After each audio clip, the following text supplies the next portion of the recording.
The internship offer arrived on a Thursday. Printed on crisp cardstock, it was her ticket into the belly of the beast. For 22-year-old Elena Vance, it was a weapon.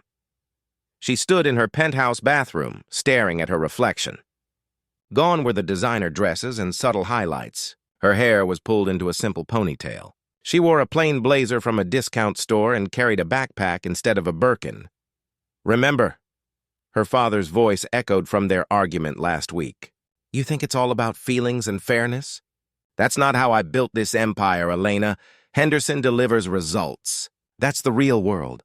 "The real world is broken, Dad," she'd shoot back. "Your results are built on stolen ideas and broken people. I've seen exit interviews. I've read the anonymous surveys." "Anonymous?" Robert Vance, the legendary self-made billionaire, had scoffed. "Courageous. If you're so sure, prove it. Go there, be Ellie the intern. If you can show me publicly, undeniably, that Henderson is corrupt, you win. You get to lead the overhaul.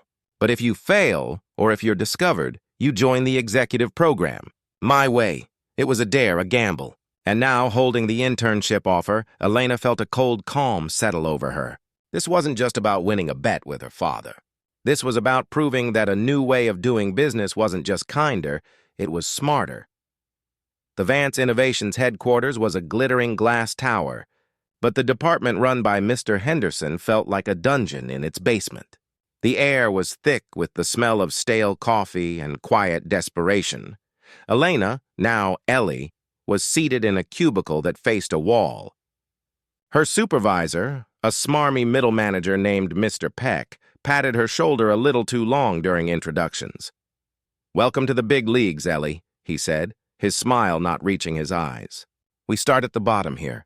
You'll be getting coffee, running prints, organizing files. It's how we separate the wolves from the sheep."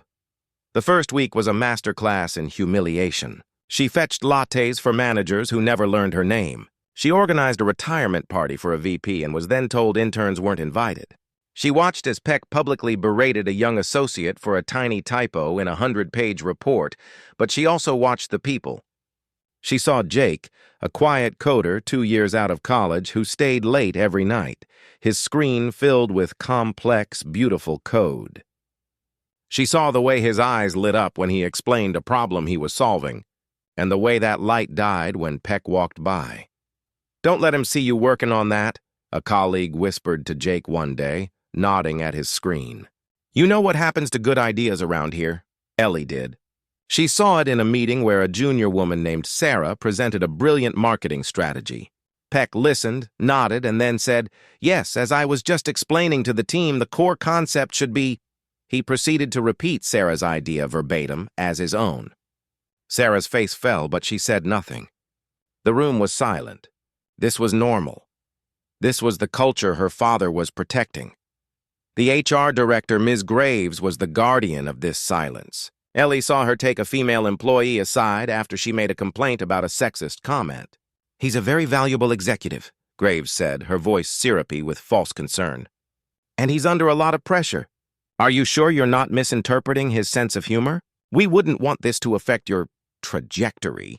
Ellie documented it all. In a hidden digital journal, she logged every microaggression, every stolen idea, every crushed spirit. But she needed more than observations. She needed undeniable proof, something that couldn't be explained away as office politics or misinterpretation. For 3 days, she strategically positioned herself, volunteering for extra filing in HR, offering to organize digital archives, always watching, always listening. She was building a case, piece by piece, but the smoking gun remained elusive. Then Jake gave her the breakthrough. He'd been working in secret for months on a revolutionary algorithm that could streamline the company's entire supply chain, saving millions. He showed Ellie his prototype, his eyes bright with passion. "This could change everything," he whispered, "if I can just get it in front of the right people." "Be careful," Ellie warned, her stomach tightening. She knew this was exactly the kind of innovation Henderson's team would claim as their own. 2 days later, the trap was sprung. Peck and Henderson called Jake into a glass-walled conference room. Ellie watched from her cubicle, her phone discreetly recording audio from just outside the door. She saw Jake begin his presentation, eager and hopeful. She saw Henderson's eyes narrow, then gleam with avarice. She saw Peck lean forward, a shark smelling blood. The meeting ended. Jake walked out, his shoulders slumped, the life gone from his eyes. They loved it, he told Ellie, his voice hollow.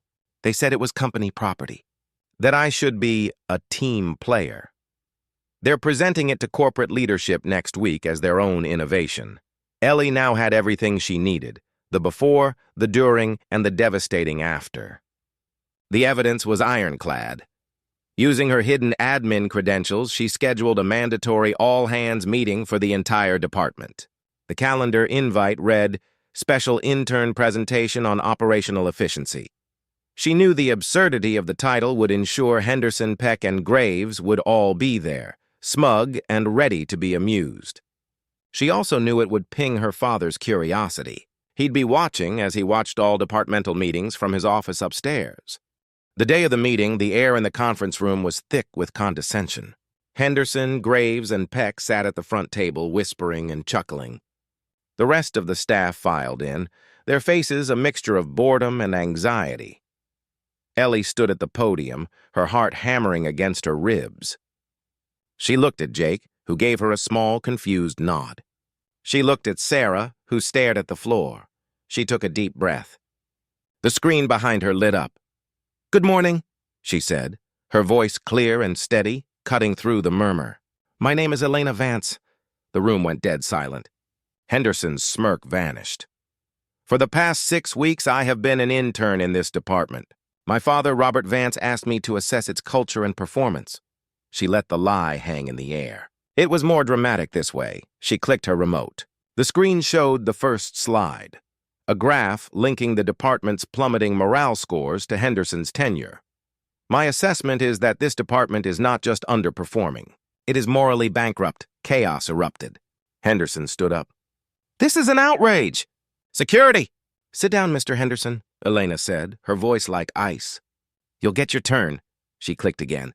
Audio filled the room, Jake's voice clear and damning, describing the theft of his algorithm. She displayed emails between Peck and Henderson, discussing how to present their new breakthrough. She showed the anonymous survey comments, projecting the words for all to see. Peck steals credit. Graves covers for predators. Henderson runs a kingdom of fear. She turned to the webcam in the back of the room, knowing her father was on the other end. "You said the company couldn't run on feelings, sir. But can it run on theft? On fear? The data says no. This isn't strength. It's a weakness. And it's costing you your best people and your best ideas." Then she turned to the 3 figures at the front, frozen in horror. "You built your careers on the backs of people you considered beneath you," she said, her gaze sweeping over them. "That ends now." She looked directly at Mr. Peck, whose face had turned ashen. "You're fired for systematic intellectual property theft and gross misuse of authority." Peck seemed to physically shrink, his arrogant posture collapsing into stunned defeat. She turned to Ms. Graves, who was already gathering her things with trembling hands. "You're fired for dereliction of duty and for enabling a hostile work environment." Graves opened her mouth to protest, then closed it, realizing any defense would only deepen her humiliation. Finally, she faced Mr. Henderson. For a brief moment, she saw the man her father respected, the tough, results-driven leader. Then she saw the truth, the bully who mistook fear for respect. "And you're fired for failing the most basic duty of a leader, to protect and nurture your team. You didn't build this department. You pillaged it." Henderson's eyes flashed with a mixture of rage and something else, the shocking realization that his entire empire had just crumbled in 60 seconds. For a long moment, there was absolute silence. Then, the speakerphone in the center of the room crackled to life. "This is Robert Vance." His voice was low, but it carried the weight of finality. "The intern's assessment is correct. Her actions are upheld. Effective immediately. Security, please escort the former managers out." As security entered, the room remained silent. Then from the back, one person began to clap. It was Jake. Then Sarah joined. then another and another, until the room was filled with a wave of cathartic, thunderous applause. 1 month later, Elena Vance sat in a new office. The walls were glass. Transparency, she had decided, was now the official policy. Her first official act as the new Vice President of Culture and Innovation had been to put Jake in charge of his own project. With a full team and a budget to match his vision, Sarah now led the marketing department she'd once been silenced in. Her father walked in, looking around at the vibrant, collaborative space she had created. The department was already seeing a 30% rise in productivity and a 90% rise in employee satisfaction. "I was wrong," he said, his voice quiet. "I built this company with my hands, but I was trying to run it with my fists." He looked at his daughter, a new respect in his eyes. "You were brave, not just to go in there, but to stand up in front of everyone. You didn't just have the data. You had the courage to use it when it mattered most." Elena smiled. "The data showed us what was broken. The courage is what built something better." He nodded. "You're not just fixing a department, Elena. You're building the future of this company." Elena looked out at her team, Jake leading a whiteboard session, Sarah mentoring a new hire. They were no longer sheep. They were a pack of wolves finally unleashed. The intern's gambit had paid off. She hadn't just won her father's bet. She had won the right to build something better, something stronger. Not just a successful company, but a righteous one. If you like this, please press the subscribe button to join us. Thanks for watching.